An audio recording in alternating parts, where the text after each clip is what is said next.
बिनि बेमारखौ गोबां क्रिटिकल होननानै बुंदों बेवहाय माबा किडनि डैमेज होननानै बुंदों आरो थै राननाय बेमार दं होननानै बुंदों आरो टिबि दं होननानै बुंदों आरो जन्डिस दं होननानैहाय बुंदों आरो डक्टरा बेखौ डायलिसिस खालामनांगौ होननानै बुंदों।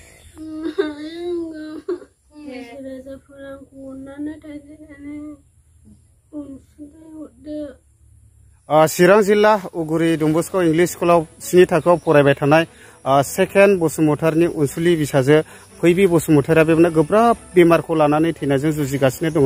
बियो जादों जाहैबाय चिरां जिल्ला बेसरबारि नांगलबाहा बिसिडिसिनि सिङाव थानाय बेसरबारि गामियावनो। दा आदामोना आंखौ बिसिम कल खालामनानै लिंहरनायलाय दा बि हिसाबैनो आङो दंफैयो। दा ओरैबायदि दुखुनांथावनि बाथ्रा, मानो होनना बुङोब्ला दासो 7 थाखोआव फरायदोंमोन। दा बेबायदिनो गोबांथार डक्टरफोरनावहाय लांबाय होननानै बुंदों। दा ओरैबायदि निरुपाय जाबाय। दा बे हिसाबैनो जोंखौहाय बिसिम लिंहरनाय जादों। दा न'खरनि गार्जेनजों जोङो डिटेल्सखौ रायलायगोन। नोंथांमोनाबो भिडिअनि गेजेरजोंहाय नुफालांखागोन। ओमफ्राय बेजों लोगोसे आङो खावलायदों आइ आफा बिदा फंबाय बिनानाव नोंथांमोना बे भिडिअखौ ओरैबायदि शेयार खालामनानै हो, जाहाथे नोंथांमोननि शेयार खालामनायजों एबा नोंथांमोननि थाइसे थाइनै अनसुंथाइनि गेजेरजोंनो नैबे बिनानावा बेबायदिनो गिदिर बेमारनिफ्राय आरायग' मोनो। नोंथांमोनाबो बोर मोनगोन, ओरैबायदि इसोरनिफ्राय बांसिन बोर मोनगोन। दा बेनिखायनो आङो नोंथांमोननो भिडिअनि गेजेरजोंहाय एक्सप्लर खालामनानै देखायलांनो सानदों।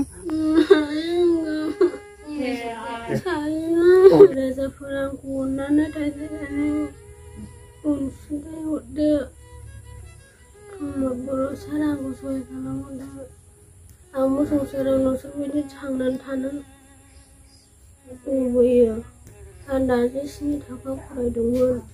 उगुरि डनबस्क' स्कुल रायजोफोरा गसर खालामहरदो।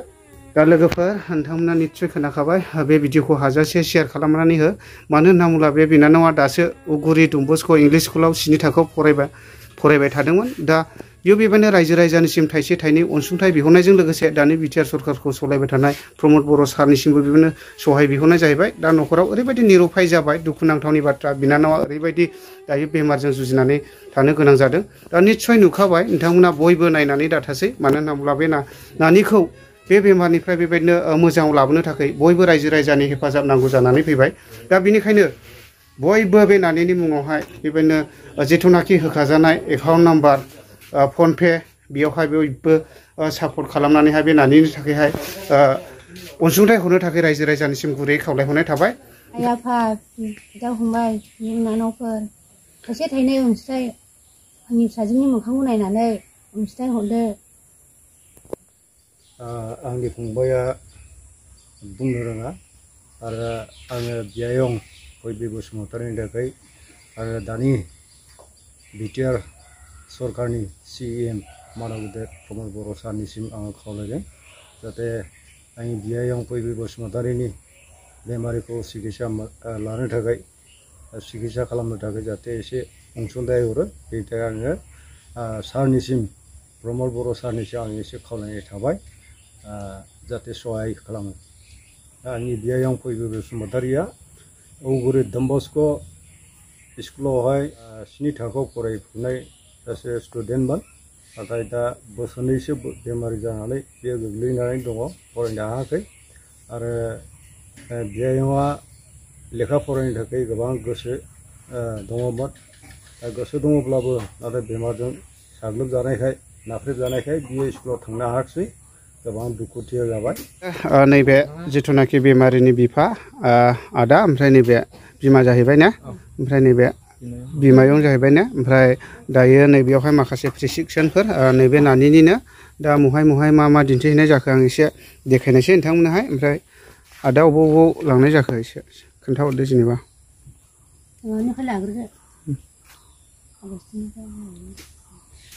दा आंनि बिमायं फैबि बसुमतारी, बे 2 बोसोर बेमारियाव गोदोसोनानै दं आरो बिनि फरायनायाबो दा अफ जानानै दंथ'यो बेमारनि थाखायनो।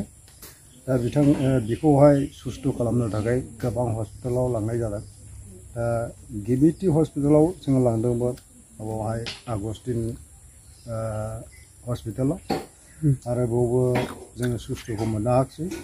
आरो लोगोसे बिनि उनावहाय जोङो लांदोंमोन थुक्राझार हस्पिटालावबो, आरो बबेबा थिग मोजां जायाखिसै आरो बेजों लोगोसे उनावहाय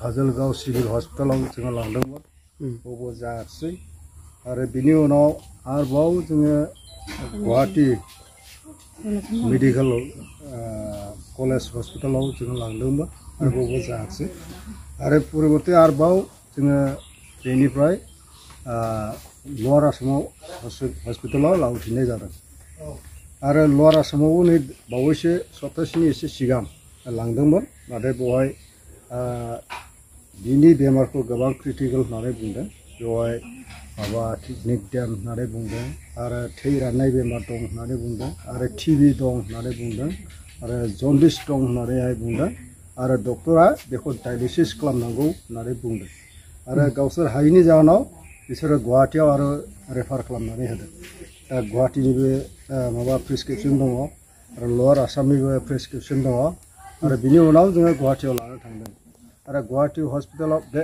मा होनो नेम केयार हस्पिटालाव जों लानानै थांबावदों आरो नैबे नेम केयार हस्पिटालावबो डायलिसिस खालामनांगौ होननानै बुंदों आरो दा नैबे डायलिसिस खालामनांगौ होननायावहाय जोङो थाखा फैसाखौ सिन्था खालामनानै जोङो बे डायलिसिसखौ जोङो खालामहोनाय जायासै खारन न'खराव गोबां अभाब बेखौ 2 बोसोर सिकित्सा खालामैनो माने रां रुफा जोबजोब्बाय दा उफायहीन जानानै थाबाय आरोखि दा बेबायदिनो आंनि बिमायंनि जितु बेमार नैबे बेमारखौ सोखानो थाखाय आङो गोबां हस्पिटालाव थांबाय नाथाय दासिमबोहालागै सुस्थ' जायाखै दा गोबां थाखा फैसा नांबावगौ दा बेनिखायनो आङो बे बियायं फैबि बसुमतारीनि जानानै एबा आंनि बे फंबायनि न'खरनि जानानै आङो रायजो राजाफोरनिसिम गुरैयै खावलायदों जाहाथे गरसे गरनै दान होनानै जाहाथे बियायं फिसाखौ जाहाथे मोजां सिकित्सा लानो हायो आरो मोजां सिकित्सा जोङो खालामनो हायो बिनि थाखाय